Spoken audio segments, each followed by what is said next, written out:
Sem respostas, muitos dizem sentir-se esquecidos, numa altura em que tentam recuperar as casas com capitais próprios. Se não fossem os vossos capitais próprios, se não tivessem essa possibilidade, como é que estariam neste momento? Estaríamos à chuva. Viva! Está com o Expresso da Manhã. Eu sou o Paulo Baldaia.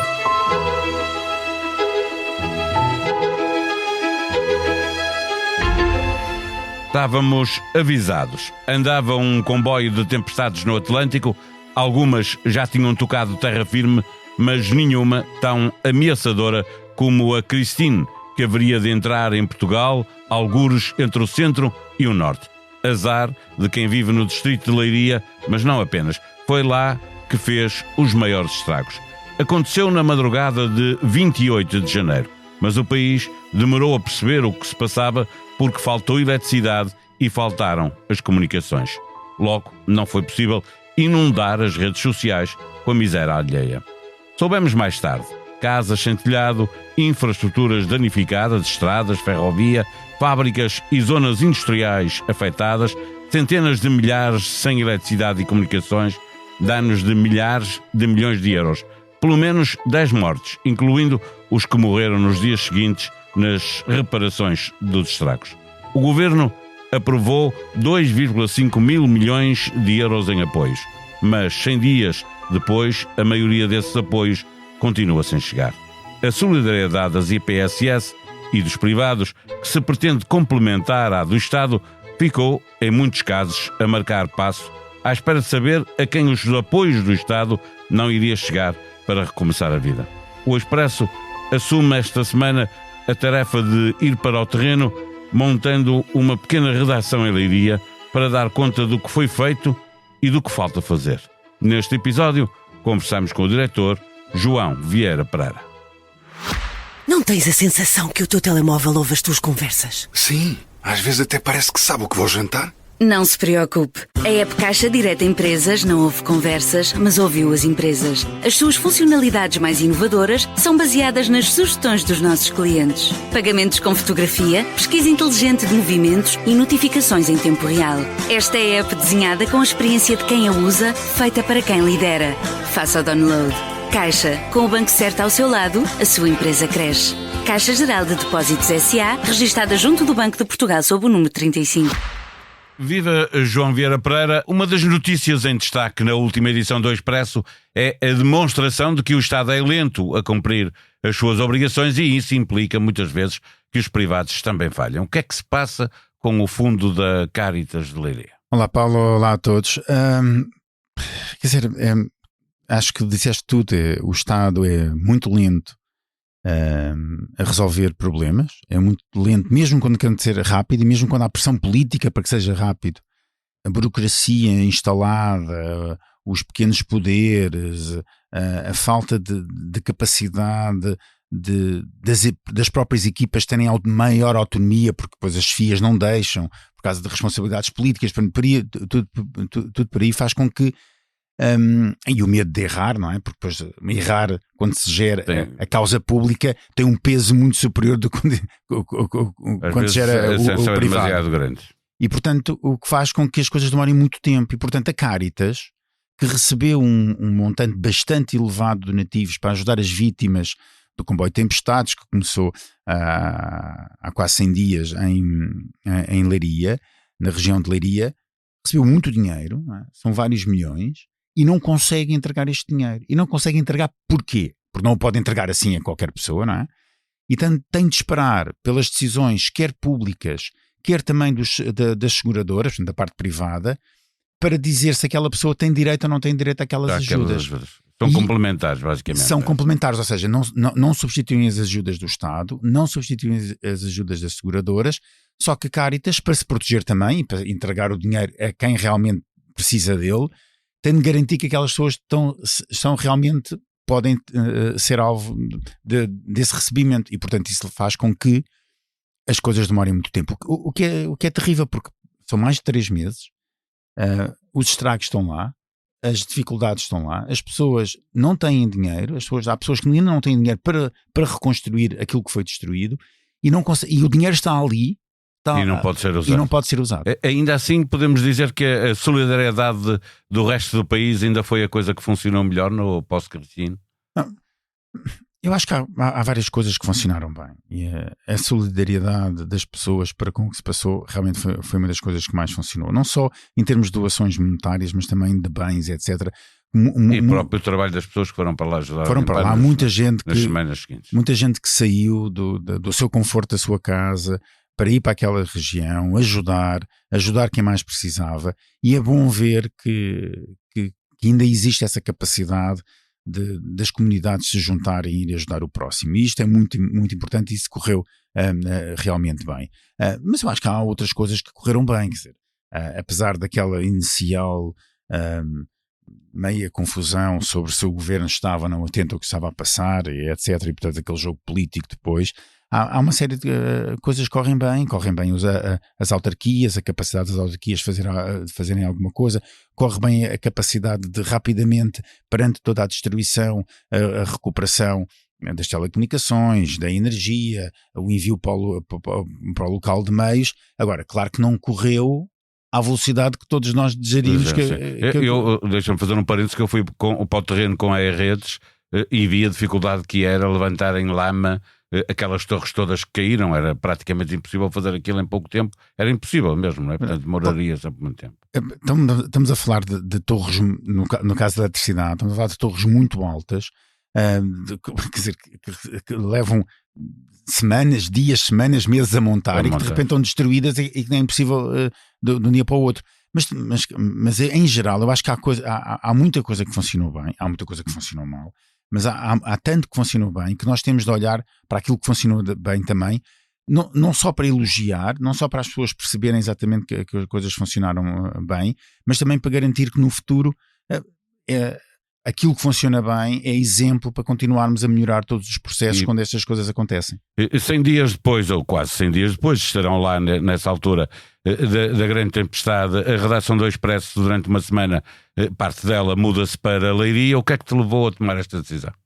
Olha, Paulo, genuinamente o facto de nós não podermos andar permanentemente, dia após dia, exigir aos políticos que atuem, que tenham responsabilidade, que não se esqueçam das pessoas após o mediatismo saiam de Lisboa. Que saiam de Lisboa e que não se esqueçam, porque é muito fácil um político aparecer à frente de uma câmara de televisão ou de um microfone ou de um jornalista assim que acontece alguma coisa, mas a questão não é aquilo que acontece naquele momento, é o que acontece depois, e essa capacidade do político não se esquecer. E se nós exigimos isso ao político, também temos de exigir aos órgãos de comunicação social e aos jornalistas, e eu acho que nesse sentido os 100 dias, pensámos qual seria a melhor altura, achámos que os 100 dias era a melhor altura para marcar, e por isso decidimos, não o conseguimos fazer na altura, enviámos muita gente para o terreno em Leiria, mas não conseguimos mudar a redação para lá, até porque não fazia sentido naquela altura, não havia condições para tal, mas agora, falando com a autarquia de Leiria, decidimos mudar parte da redação, mudar a redação para Leiria. Vamos estar no mercado de Santana, numa sala disponibilizada pela autarquia, para podermos lá durante esta semana trabalhar, gravar podcast, fechar o jornal, acompanhar a edição online, vamos tudo fazer a partir de lá, e vamos fazê-lo também no terreno, levando jornalistas para o terreno, que vão voltar mais uma vez à região de Leiria, a falar não só com as pessoas que já falaram no passado e que foram muito afetadas, mas ver também aquilo que aconteceu. Deixa-me perguntar, porque a meio de fevereiro, e 3 semanas depois da tempestade de Cristina, o Expresso, a manchete do Expresso foi feita com os milhões de árvores que caíram e o aumento de combustível no solo, que aumenta muito o risco de incêndio nesta zona centro. Não ardeu o ano passado e, portanto, este ano adivinha-se que pode complicar bastante. Estava a dizer que vão para o terreno, vão também ver o que é que foi feito e não foi feito para diminuir este risco. É uma das coisas a fazer.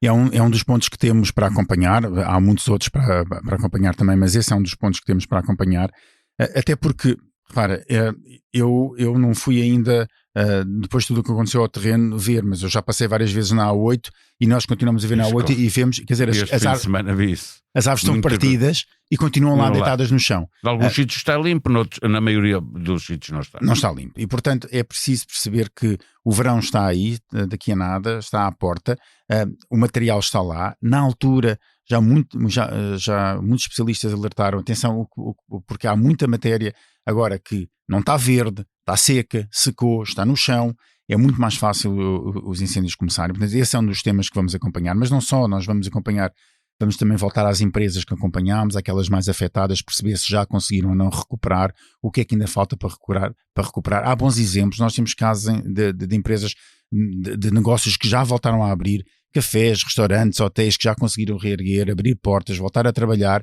mas há outras que ainda estão a passar grandes dificuldades. E é isso que nós queremos mostrar o que é que já foi feito, o que é que bem foi feito, o que é que ainda falta fazer, até porque é preciso garantir que aqueles que ainda falta fazer alguma coisa, aquilo que ainda falta recuperar, é preciso garantir que a ajuda vai existir, que as coisas vão acontecer, que a estrada vai ser recuperada, que o poste vai ser colocado, que a floresta vai ser limpa, que a ajuda vai chegar. Como dizes, o correu mal percebe-se melhor quando existe o contraponto com o correu bem e, portanto, haverá também histórias pela positiva. Para fecharmos a nossa conversa, o papel do Estado é crucial na resposta a dar perante eventos extremos como o comboio de tempestades no início do ano. No final da semana, quererás ou expressa saber responder à pergunta: se vier outra tempestade como a Cristina, o país estará mais preparado? Eu gostava de responder que sim. Eu gostava que depois do nosso trabalho fosse possível dizer a todos: olha, atenção, desta vez já não nos vão apanhar tão desprevenidos. Mas eu acho que estas experiências são sempre traumáticas e quando acontecem não estamos à espera delas. Há sempre coisas que correm mal, há sempre algumas coisas que correm bem, há sempre que correm mal. E nesse momento em quando as coisas correm mal, nós vamos ter sempre a grande tentação e certa de olhar para aquilo que corre mal e apontar o dedo ao correu. Agora, sem dúvida que algumas coisas que foram na altura identificadas, como por exemplo o facto das telecomunicações voltaram a falhar, as telecomunicações de emergência voltaram a falhar, eu acho que há coisas que já vão estar melhoradas. Agora, atenção, também não posso esquecer que o governo também disse, quando enfrentou os primeiros incêndios, que a coisa estava resolvida e que nunca mais iam falhar, e depois realmente, quando vieram a segunda onda de incêndios, falharam outra vez. Portanto, há sempre lições a tomar. Nós queremos acreditar que as coisas estão melhor, mas não podemos, obviamente, ter essa certeza. Até porque aquilo que pode acontecer este verão é grave. Nós já todos, quer dizer, eu pelo menos já tenho acompanhado com algum cuidado todas as informações que existem sobre o Super El Niño, que este pode ser um ano do Super El Niño. Portanto, o Super El Niño é um fenómeno climático que atinge temperaturas muito altas e principalmente no Pacífico, e portanto não é uma coisa que nos atinja diretamente, mas indiretamente faz com que as temperaturas do planeta subam e a subirem mais do que o habitual. As temperaturas, criando este fenómeno do Super El Niño, podem levar a tempestades, a calores extremos e tempestades noutras partes do planeta. E, portanto, este pode ser um ano muito complicado e por isso eu acho que vamos ter todos muita cautela sobre como é que vai ser este verão. Ninguém imagina ainda. Felizmente tivemos um inverno bastante chuvoso, um inverno que encheu de águas albufeiras, mas atenção, Abril não foi de águas mil. Abril foi um mês que choveu muito pouco para aquilo que era habitual e, portanto, vamos ver agora como é que correm o resto dos meses, mas esperemos que não aconteça nada. Mas se acontecer, eu quero acreditar que aprendemos um pouco, mas obviamente nunca vamos estar satisfeitos com tudo o que possa de mal correr. O rei Carlos III está hoje mais à esquerda do que muitos líderes europeus, afirma João Maria Joné. A ele juntam-se Ana Cavalieri e o comentador da SIC Daniel Pinel para analisar o tema e discutir também uma recente decisão do Supremo Tribunal de anular o mapa da Louisiana, que alguns interpretam como uma tentativa de reduzir a representatividade de afro-americanos no Congresso, com possíveis impactos no processo democrático. Ouça o podcast elefante na sala. Vá ao Rock in Rio com o Expresso, seja uma das primeiras 200 pessoas a subscrever o Expresso Digital durante um ano e ganhe um bilhete para o Rock in Rio. A sonoplastia deste episódio foi de Salomé Rita. Nós vamos voltar amanhã. Até lá, tenham um bom dia.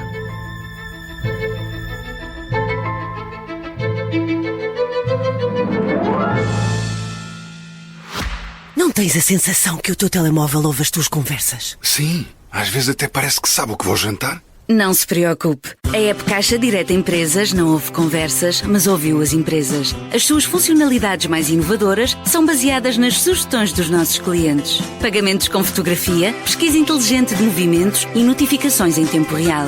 Esta é a app desenhada com a experiência de quem a usa, feita para quem lidera. Faça o download. Caixa, com o banco certo ao seu lado, a sua empresa cresce. Caixa Geral de Depósitos S.A., registada junto do Banco de Portugal sob o número 35.